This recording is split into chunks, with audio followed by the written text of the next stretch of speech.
Il résulte des déclarations de même M. Abakar Sidiki Diakité alias Toumba, tenu tant lors de son interrogatoire devant le juge d'instruction qu'à la barre de ce tribunal, il y a des semaines avant, il disait que quand vous avez été informé des massacres, comme vous le dites, qui ont eu lieu au stade du 28 septembre, dans votre salon, que vous avez eu une réaction. Et il a même imité les gestes, selon lui, que vous faisiez ce jour. Il a dit, je le cite, et qu'il tient ça de vous, que le pouvoir est à terre. Ils vont le regretter, allez les mater. Fin de citation. Monsieur Toumba dit qu'il était effectivement au salon, que vous faisiez des va-et-vient avec cette déclaration-là. Le pouvoir est à terre, et ils vont le regretter, parlant justement des leaders politiques, et d'aller les mater. Est-ce que vous avez eu cette réaction dans votre salon le 28 septembre, quand vous avez appris que le meeting a dégénéré et que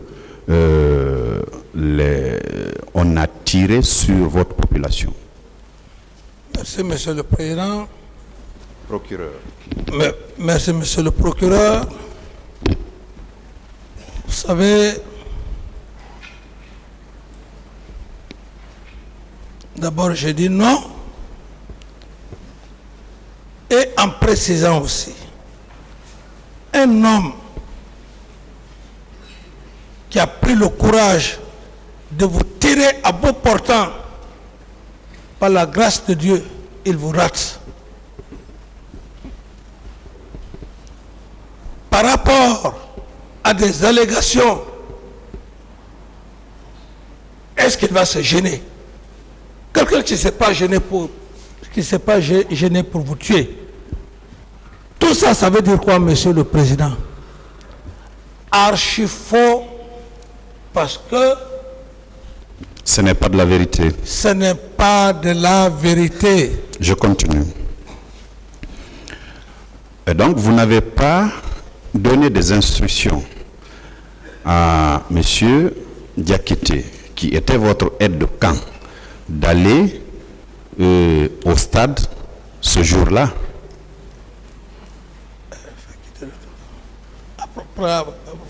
Qu'est-ce que vous voulez? Non, je vais voir le procureur quand, voilà, c'est important, quand on va, voilà, lui, voilà, ça me permet de camper très bien, oui. D'accord.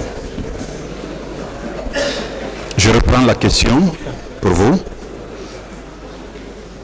Je demandais si donc, parce que vous dites que cette allégation-là n'est pas réelle, que vous n'avez pas tenu ces propos-là, est-ce que dans ce cas, vous avez donné des instructions à M. Toumba Diakité, qui était votre aide de camp, d'aller au stade du 28 septembre? Merci, Monsieur le Procureur. Monsieur Toumba Diakité a dit publiquement devant le tribunal de Monsieur le Président et assesseur, y compris vous-même, assesseur, que le président Dadis ne m'a pas donné des ordres. Très bien.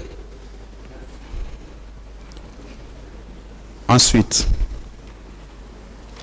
le commandant de gendarmerie, M. Moussa Tchebro Kamara, à lui, avez-vous donné des instructions pour aller au stade du 28 septembre? Ce même 28 septembre 2009? Non, et non, parce que la gendarmerie, les attributions de la gendarmerie, je ne m'occupe pas de ça, c'est une autre attribution quand il s'agit de manifestations. On ne s'est pas vu. Non seulement le matin, Pourquoi? Il faut que je précise. Parce que le colonel Teboro lui-même, très difficilement, on se voyait. Parce que lui, à chaque matin, il ne cherchait même, on ne se voyait pas, il sort avec ses hommes, patrouille diurne et nocturne. Donc, ce jour-là, on ne s'était pas vu. C'est quand, voilà, je laisse que vous allez poser les questions pour être en harmonie avec vous. Voilà.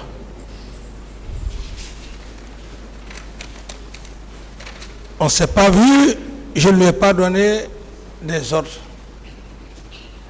Vous n'avez pas donné d'ordre? Non. À qui que ce soit? Vous dites? À qui que ce soit?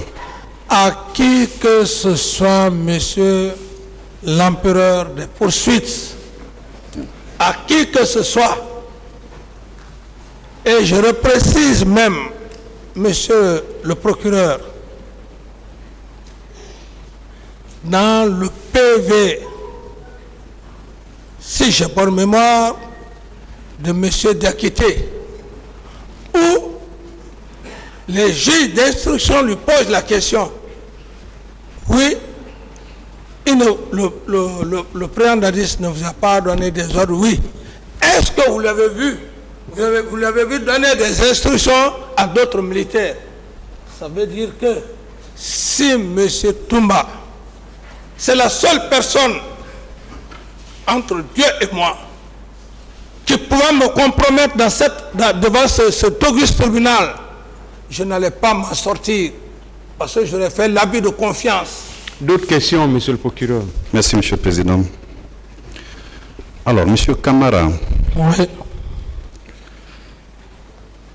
en votre qualité de commandant en chef des forces armées au moment des faits, ayant donc l'ultime pouvoir de commandement sur toutes les forces de sécurité engagées dans les massacres du 28 septembre 2009 et jours suivants, ne pouviez-vous pas faire cesser la commission des crimes ou punir les auteurs?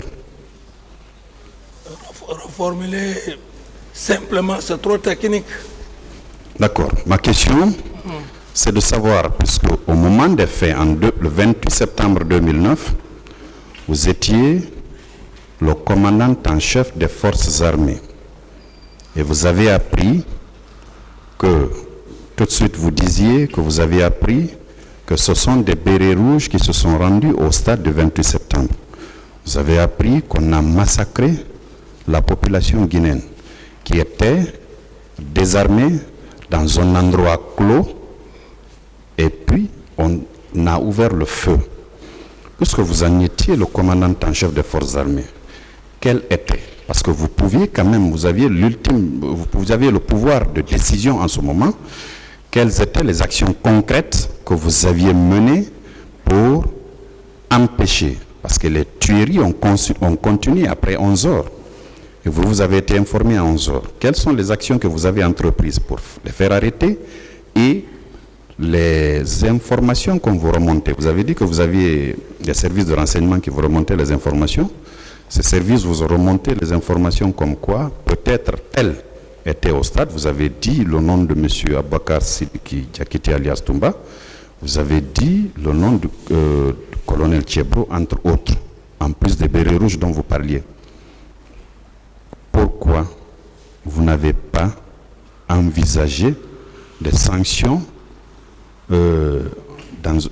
pourquoi vous n'avez pas arrêté les tueries?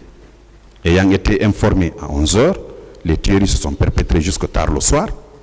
Ensuite, second volet de la question, pourquoi vous n'avez pas contribué peut-être à arrêter, traduire ce que vous indiquez là devant les instances chargées de les punir? Merci, monsieur le procureur. Si je vais d'abord pourquoi? Monsieur Camara, je peux vous aider, monsieur le procureur, parce que quand vous posez plusieurs questions à la fois, ça va être... Elles ne sont que deux. Une question. Voilà, posez une question, après vous posez l'autre. D'accord. Monsieur Camara, Moussa Dadis Camara, commandant en chef des forces armées, le 28 septembre 2009, pourquoi vous n'avez pas empêché la continuation des crimes qui se commettaient au stade du 28 septembre? Merci, monsieur le procureur. À ce que je cherche, classiquement, sauf lorsqu'il y a une guerre ou lorsqu'un État est en crise, qu'on peut parler d'une force d'interposition. Les événements du stade, du 28 stade, le faire, ce serait encore plus grave. Quelle unité pouvais-je dire aller empêcher pendant qu'il y a déjà des morts, pendant que ça tire, ça allait être encore plus un carnage. Monsieur le procureur, ça ne se passe pas comme ça. Techniquement, juridiquement, on peut poser des questions. Mais dans la pratique, des manifestants qui ont décidé librement d'aller dans un stade et qu'il y ait des tirs, vous qui êtes la chef, commandante en chef des forces armées, comme vous le dites, par quels moyens ils vont calmer ces tueries? Et s'ils viennent et que les autres ouvrent le feu? Donc en somme, vous n'avez pu poser aucun acte. Pratiquement à ce niveau, ce n'est même pas que maintenant, mais classiquement que je parle, vous ne verrez pas ce chef d'État-là, pendant que des civils vont dans une stade, et qu'un groupe de militaires ouvre le feu,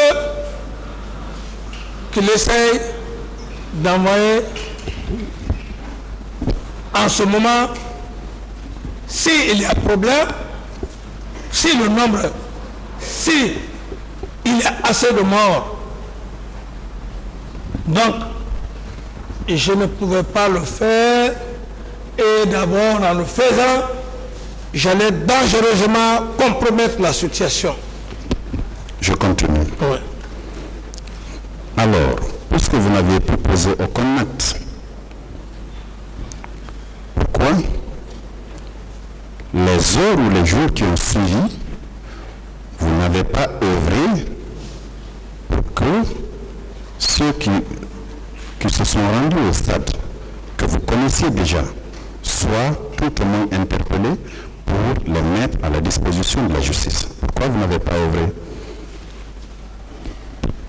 Merci pour la question, monsieur le procureur. Après les événements du 28 septembre,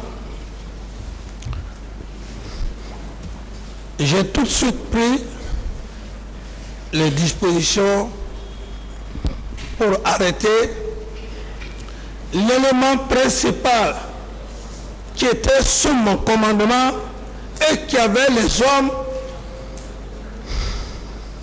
du régiment.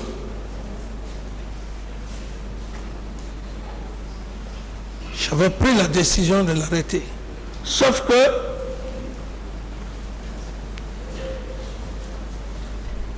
il a aussitôt compris, il s'est préparé conséquemment, il s'est retranché au camp Koundara ici, et le jour où il venait me voir, quand Jeff Makambo est venu m'informer que Touma est venu, je lui ai dit, il faut qu'il soit arrêté. Il me dit, il est venu puissamment armé. Et moi-même, quand Touma est rentré dans mon bureau, il avait un parka où il avait dissimulé des grenades. C'est là où il s'est assis, je lui ai posé la question, pourquoi ta présence au stade le 28 septembre? C'est là où il a essayé de raconter tout ce qu'il voulait raconter. Bon, voilà, je suis allé, bon, j'ai sauvé les leaders, blabla, de n'importe quoi. Je ne pouvais pas l'arrêter. Vous ne pouvez pas l'arrêter. Je ne pouvais pas l'arrêter parce que il était puissamment armé. Puissamment armé. Et qu'est-ce que j'ai eu à faire? Dès que les événements se sont passés, j'ai eu conseil, j'ai fait appel aux Nations Unies et j'ai créé une commission nationale. Pourtant, le 2 octobre 2009, à la pose de la gerbe de fleurs au monument des martyrs, vous étiez avec le même Toumba Diakité, n'est-ce pas? Oui. Là, il n'était pas armé, il n'était pas muni d'une troupe là, n'est-ce pas? Qu'est-ce qui explique que tout ce temps, il ne soit pas arrêté? C'est bien, monsieur le procureur. Ce n'est pas parce que M. Toumba était arrêté devant moi qu'il n'avait pas les armes et les hommes. Ce n'est pas M.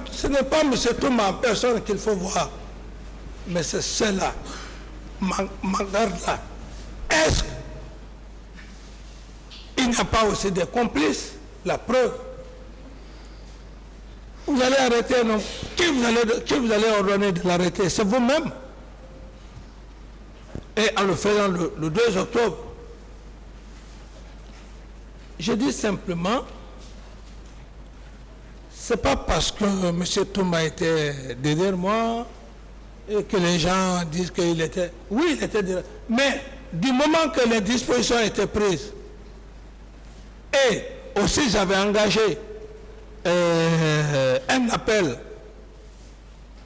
au niveau de la communauté internationale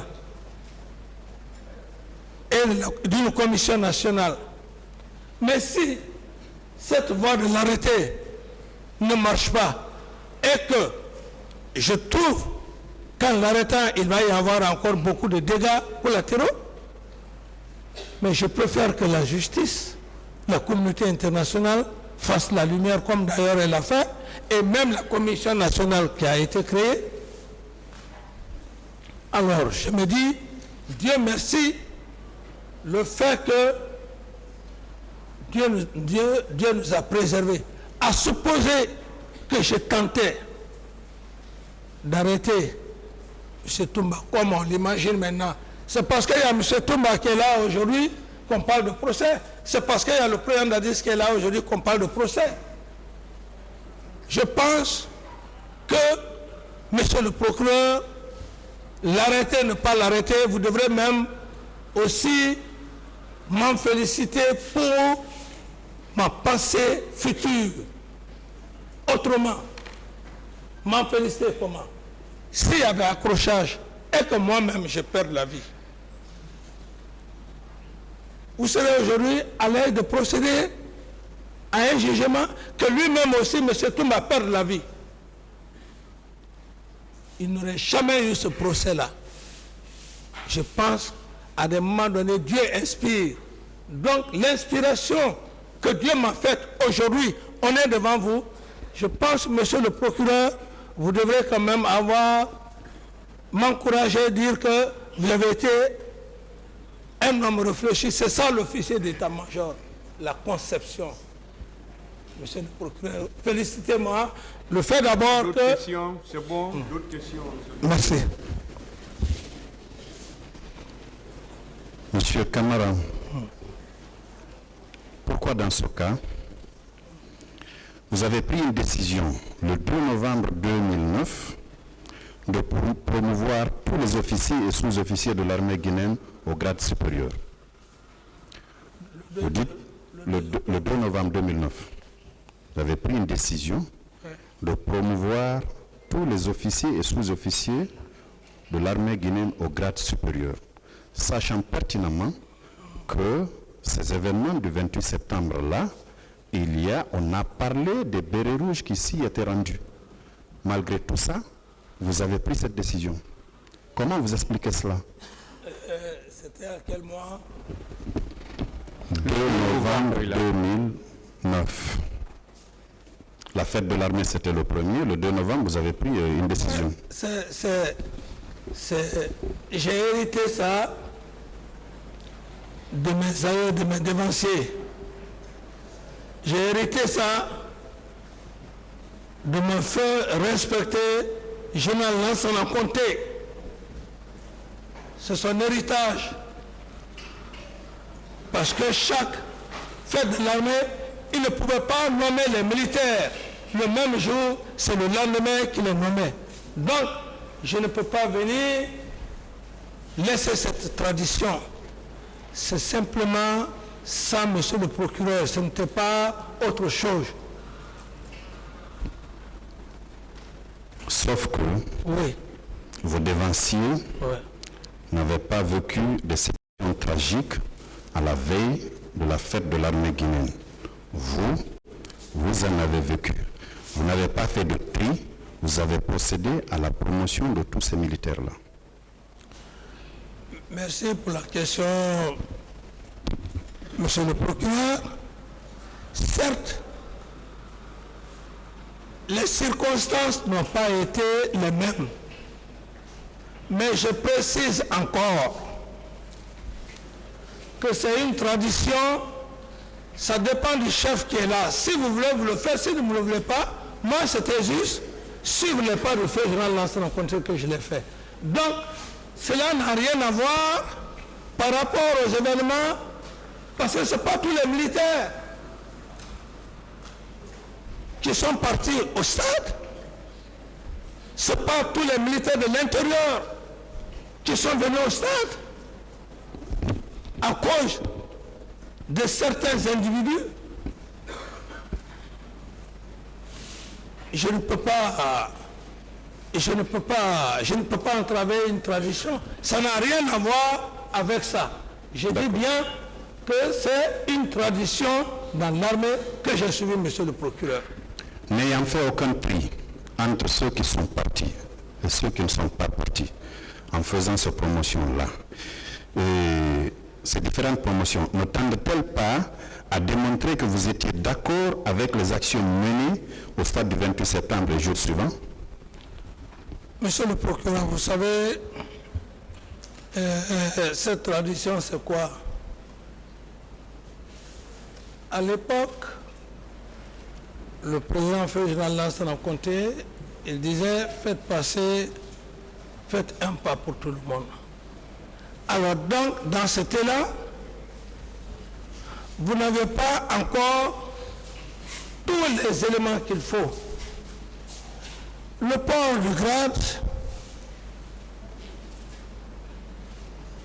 ne peut pas dire que l'infraction qui a été faite ou les bavures qui ont été faites n'allaient jamais voir jour. Ce qui ne veut pas dire que donner un pas à toutes les forces armées guinéennes, ça a des conséquences par rapport à ce qui s'est passé au stade du 28 septembre. Non, c'est une tradition, et je dis bien cette tradition, on peut le faire tout comme on peut ne pas le faire. Mais moi, j'ai suivi une tradition que j'ai vue le feu général Lansana Conté qui le faisait. Vous aviez quand même la possibilité de différer cette tradition-là, la faire en janvier, février, mars, jusqu'à ce que la commission dont vous parlez, ou les commissions dont vous parlez, établissent la lumière sur ces événements-là, au lieu de procéder à une promotion systématique des officiers et sous-officiers de l'armée guinéenne sans pour autant savoir ceux qui étaient présents au stade, non? Oui, monsieur le président, c'est ce que j'ai dit, monsieur le procureur. Ça pouvait être un autre mois. Mais on est des êtres humains. Personne n'est Dieu. Pour dire il faut attendre 1 mois, 2 mois, 3 mois, parce que si je le fais demain, ça sera comme ça. Non. On est des êtres humains. Si je le savais comme maintenant vous le dites, mais peut-être que même je n'allais pas donner le grade. On n'est pas Dieu pour savoir ce qui peut venir. Les faits qui sont là, réellement l'intention, ou comme je l'ai dit, des preuves. Je suis devant ce tribunal, monsieur le président, pour me donner des preuves tangibles. Ce n'est pas, comme je l'ai dit, ce n'est pas des idées, des hypothèses. Les preuves, vous les aurez. Il y a les différentes phases du procès pénal. Nous ne sommes pas à la phase des preuves, monsieur Camara. Nous sommes à la phase des interrogatoires. C'est pour ça que vous défilez un à un devant la juridiction de jugement. On ne mettra pas la charrue avant les bœufs. D'accord? Merci, monsieur le procureur. Je continue mes questionnaires. Sauf que ces preuves... Bon, je laisse. Je continue mes questionnaires. Après tout ça, monsieur Moussa Dadis Camara, comment pouvez-vous justifier votre silence par rapport aux efforts organisés et coordonnés en vue de dissimuler les preuves des crimes commis, efforts dirigés par les forces de l'ordre supposées responsables des crimes? En guise d'exemple, juste après le carnage du 28 septembre, le stade du même nom a bénéficié d'une couche de peinture pour effacer les traces de sang qui pourtant étaient visibles. Comment vous justifiez votre silence par rapport à ces faits? Monsieur le procureur, juste à vous dire que je ne suis pas le directeur du centre du stade du 28 septembre. Être président d'une nation ne veut pas dire que vous devrez jouer le rôle d'un directeur ou d'un ministre. Non. Si ce que vous dites, et j'estime que c'est aussi vrai, je ne dirais pas que c'est aussi vrai, j'estime qu'il serait mieux ceux-là qui ont la responsabilité du stade d'aller vers ces personnes, acquérir les bons renseignements. Quels sont ceux qui sont rentrés au stade pour faire tel, pour faire tel, pour faire tel? Mais ce n'est pas moi, monsieur le président. Je ne suis pas directeur du stade. Monsieur Camara, c'est vous qui êtes à la barre. Donc, le directeur du stade n'est pas là. Voilà, moi, puisque je ne suis pas directeur du stade, je ne suis pas ministre des Sports, franchement parlant, monsieur le procureur, je ne peux pas expliquer ce que vous venez, les détails que vous venez de faire.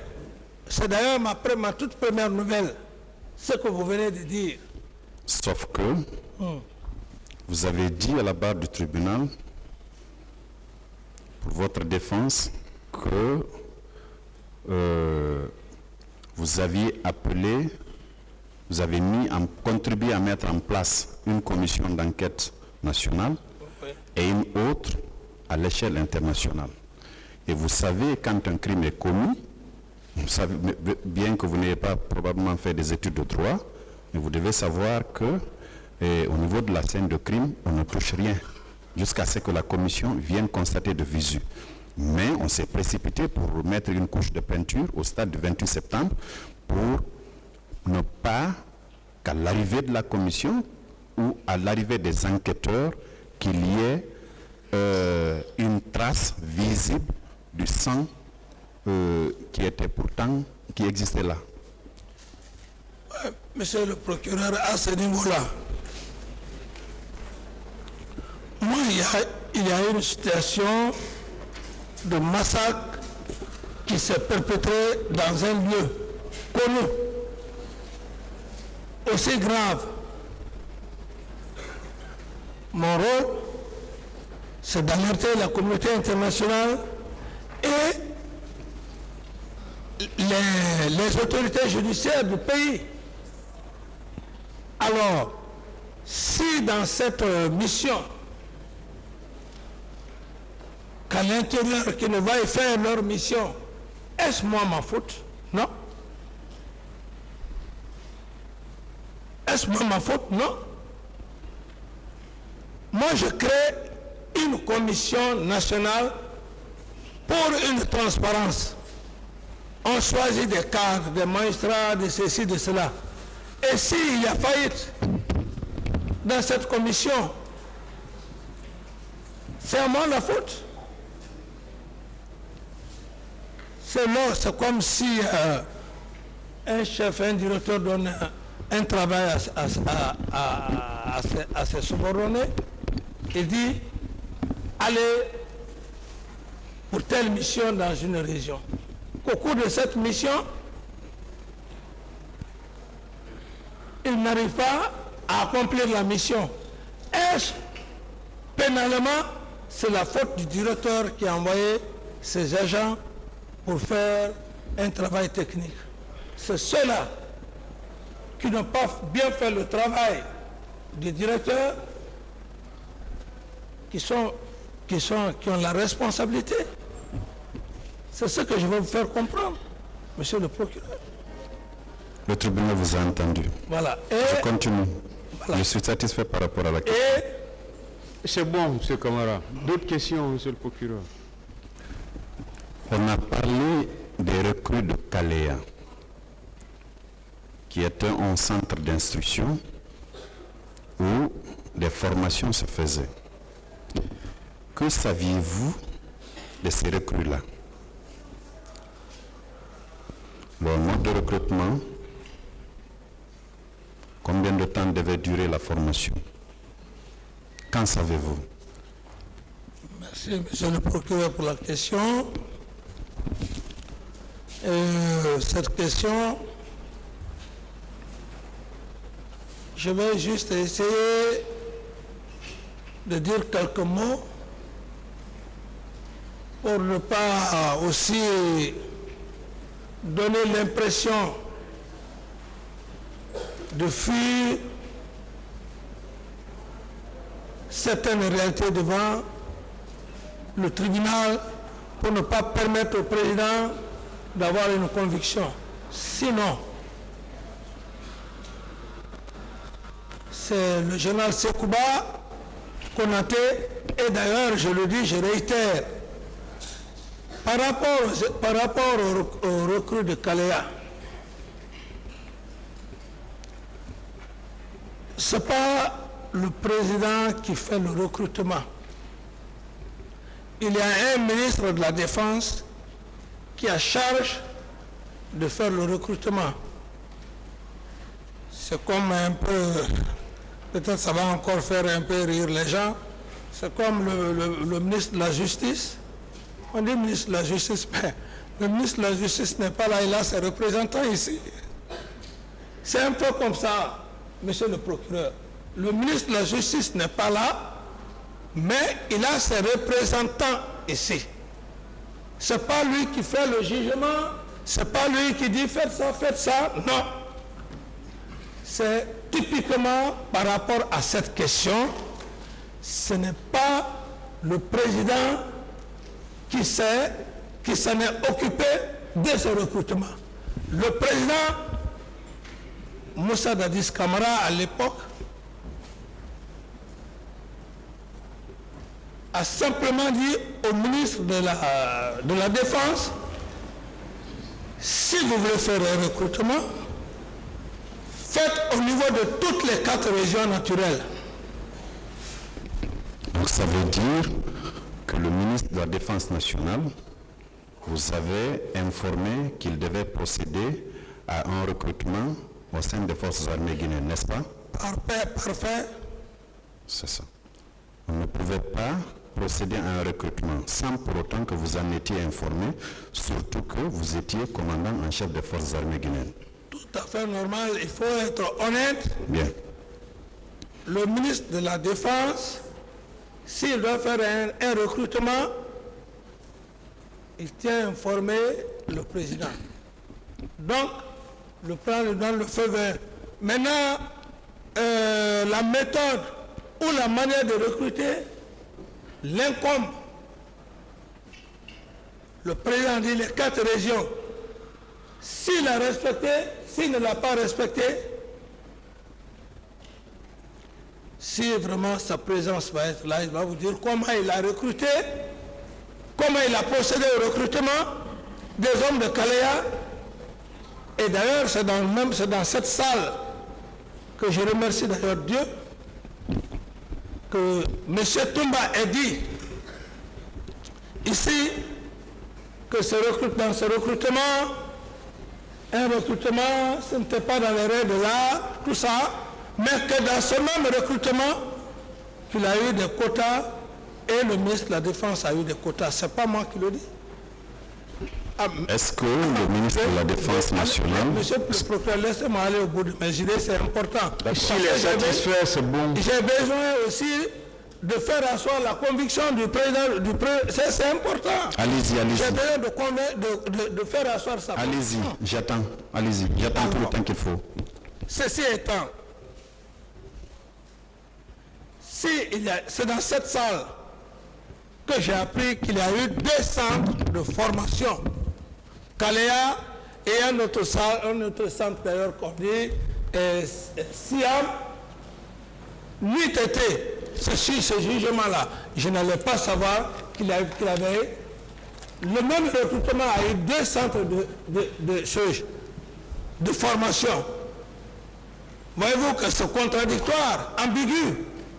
Seul le ministre de la Défense peut éclairer votre lanterne. Comment il a fait le recrutement? Quelles sont les régions où il a fait le recrutement? Quels sont les centres? Il a interné les recrues. C'est seul le ministre de la Défense, monsieur le D'autres questions?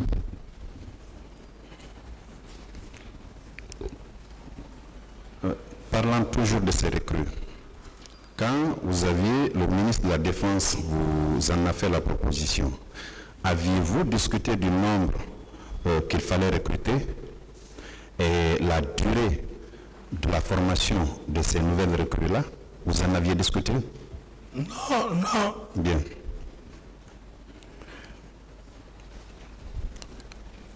Est-ce que vous confirmez que ces recrues-là étaient au stade du 28 septembre, le 28 septembre 2009?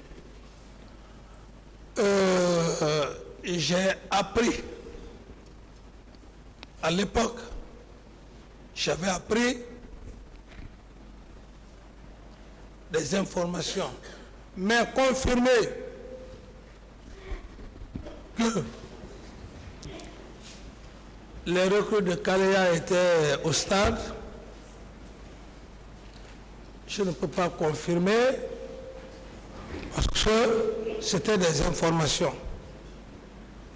que moi j'avais appris. Mais ce qui s'est passé à Kaléa, et monsieur le procureur, monsieur le président, vous pourrez même demander le directeur ou l'instructeur qui était à Kaléa. Je ne l'ai jamais connu.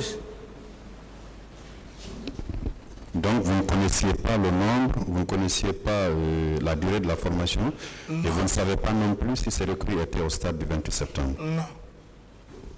Pourtant, il a été clairement indiqué dans certains procès-verbaux que ces recrues-là étaient dans l'enceinte du camp Alpha Yaya Diallo.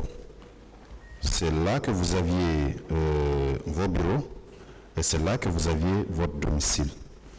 Et ces recrues-là auraient quitté ce camp dans des bus arborant des tenues Chelsea et elles ont été acheminées au stade du 28 septembre. Est-ce que vous confirmez cela? Monsieur le procureur, je ne confirme pas ça. Et d'abord, si vous faites juste un transport judiciaire sur le terrain, avoir mon bureau, il n'y a pas un bâtiment qui est là, que je pouvais rester dans mon bureau, voir les hommes. Donc, je ne confirme pas, je n'ai pas vu des gens. Et d'ailleurs, ce que les gens oublient, la fonction d'un chef d'État, les gens pensent que tout ce qui se passe autour d'un chef d'État, il est censé être informé. Il faut l'assumer pour le savoir. Vous pouvez être là. On prend un de vos proches. Si vous n'avez pas la chance, après peut-être 2 à 3 mois, 4 mois, on vient vous dire qu'il a trouvé la mort parce qu'il y a ceci, il y a cela qu'on place des arguments. J'ai pris l'exemple sur le colonel Ibn Massoud Ibangoura et le colonel Vivas de Mantoramo qui ont séjourné au camp Alpha et là-bas. Pendant plus de 2 à 3 mois, je ne suis pas informé. Quelle était l'utilité de vos services de renseignement dans ce cas? Monsieur le procureur, disons... Vous étiez chef de l'État quand même. Je vais juste vous dire... Vous étiez commandant en chef des forces armées, président du CNDD, président de la transition quand même. Je suis d'accord avec vous, monsieur le procureur. Je dis, il faut juste avoir la chance d'avoir des hommes, le service de renseignement, des hommes qui soient honnêtes avec vous. Sinon, vous êtes cuit. Sinon, vous êtes cuit. Moi, la chance que j'ai eue, par exemple, à ce petit exemple-là, c'est Madame la gouverneure, jeune Mawa, ni était elle, le colonel Vivas allait mourir en prison et peut-être on allait le tuer, même Ibn Massoud et Bangoura bis, on allait le tuer en prison. C'est grâce à cette brave femme qui est venue me voir dans le bureau. Pendant combien de mois je ne suis pas informé? Il me dit, est-ce que Abouré, tu sais que comment dirais-je, notre ami en prison. Bien. Ce sont des faits, mais les gens pensent qu'être président, alors voilà, non, c'est pas ça, monsieur le procureur. Même là où vous êtes, monsieur le procureur. D'autres questions? Merci, monsieur le président.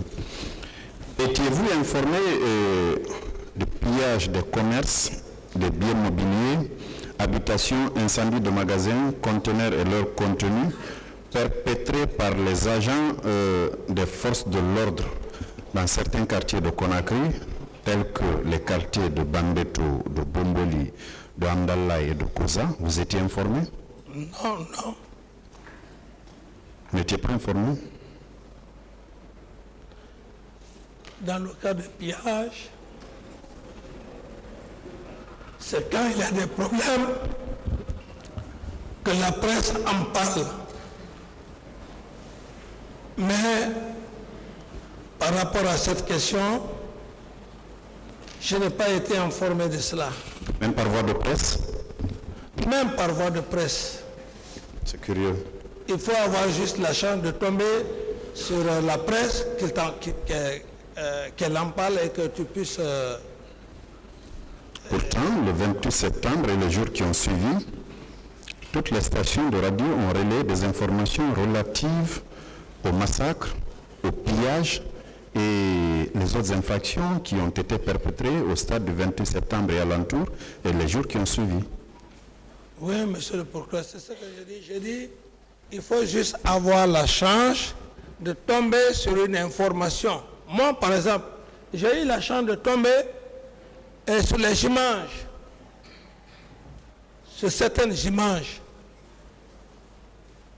si je n'avais pas eu cette chance-là, parce que ce n'est pas à tout moment où on est accroché à la télé, ce n'est pas à tout moment où on est accroché à la radio.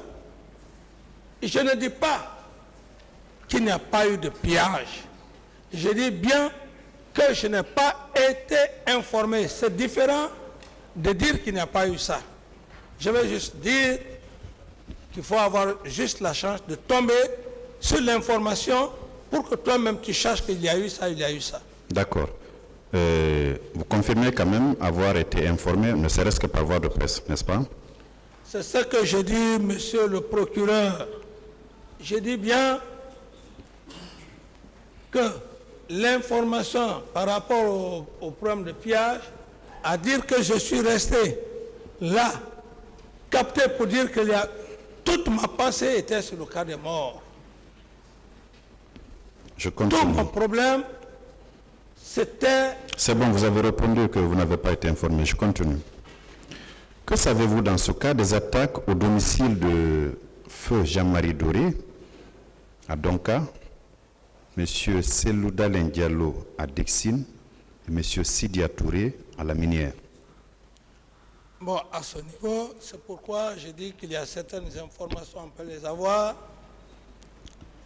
À ce que je sache, parce que moi-même, je l'ai vécu dans les réactions, peut-être ce jour même j'allais perdre ma vie. Le colonel Teboro, par rapport, je parle au cas de l'âge Seloudalin, je pense,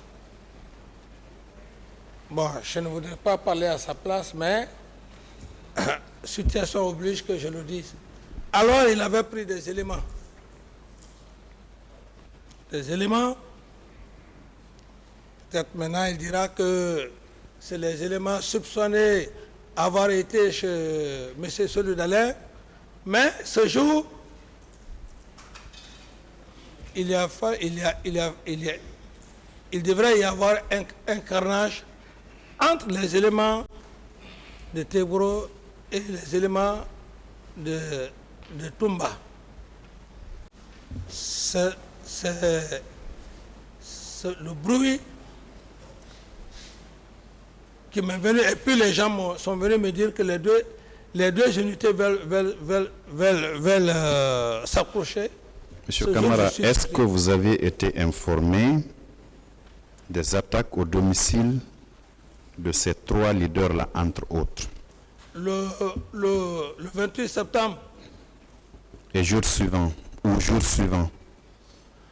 Ce que j'explique, ça c'était bien avant le 28 septembre. Je vais juste vous dire qu'il y a des situations, par exemple, de pillage, où, quand on parle, j'appelle Claude Pivi, j'ai réagi.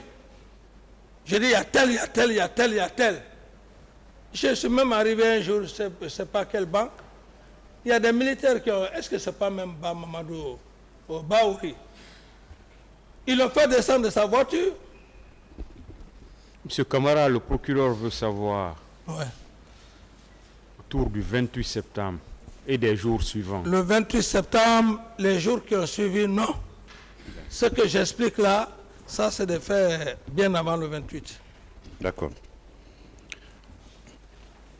Alors, en votre qualité de président de la transition, chef de l'État au moment des faits, vous étiez en quelque sorte le père de la nation guinéenne. Vous avez été informé qu'il y a eu ces douloureux événements et qu'à l'occasion, on est allé piller des magasins, emporter le contenu ou saccager des habitations. Et quelle a été votre réaction? Parce que c'était les victimes, étaient votre population en ce moment-là. Quelle avait été votre réaction? Merci, monsieur le procureur. Par rapport à ces informations, je n'ai pas été informé par rapport à ces cas de pillage. Et je dis bien et je réitère, tout mon esprit était sur le cas des morts.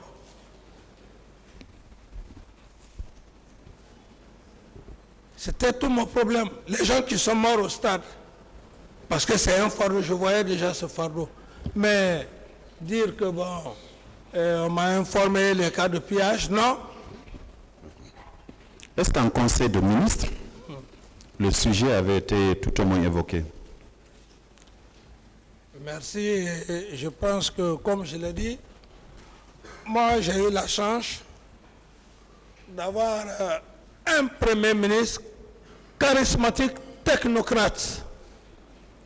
En l'occurrence, le Premier ministre Cabinet Komara. Je n'avais même pas besoin d'assister à un conseil de ministres. Demandez le Premier ministre Komara. Pas un seul jour, j'ai présidé un conseil de ministres. Est-ce que le sujet a été discuté devant vous en conseil des ministres? Non, je n'ai jamais été. D'autres questions, monsieur le procureur? Il n'y avait pas eu de comité de crise non plus pour parler de cette situation qui a endeuillé plus d'un. Bien sûr, il y avait eu un comité de crise. Voilà, composé de qui et de qui? Ce comité de crise, j'avais confié ça au PM et je crois que ce comité de crise, si j'ai bonne mémoire, sauf que au ministre de la coopération, un homme aussi très sérieux, le ministre Koutoubou, alors des hommes de ressources. Ce comité de crise, et il y avait aussi des religieux. Après les travaux de ce comité de crise, un compte rendu vous avez été fait?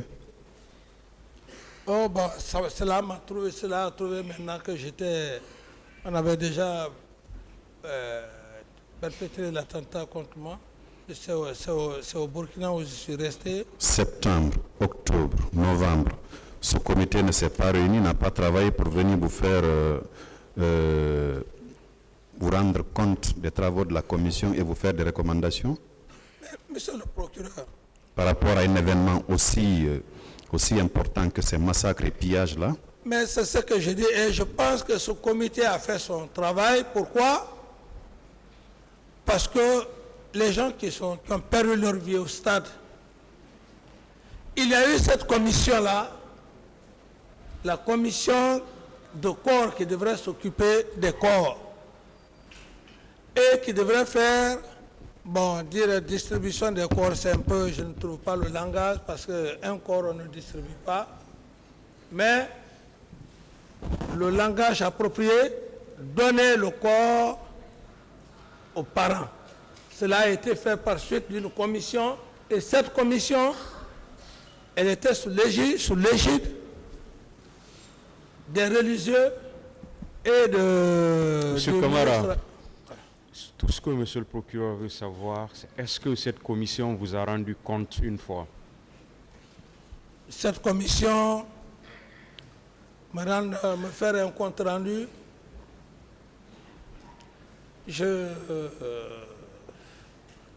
Après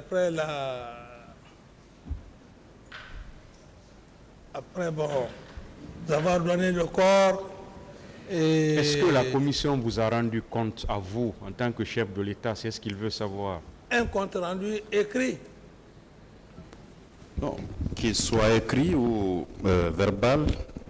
Je veux juste savoir s'il y a eu... Voilà, c'est pourquoi je demande un compte rendu écrit ou verbal.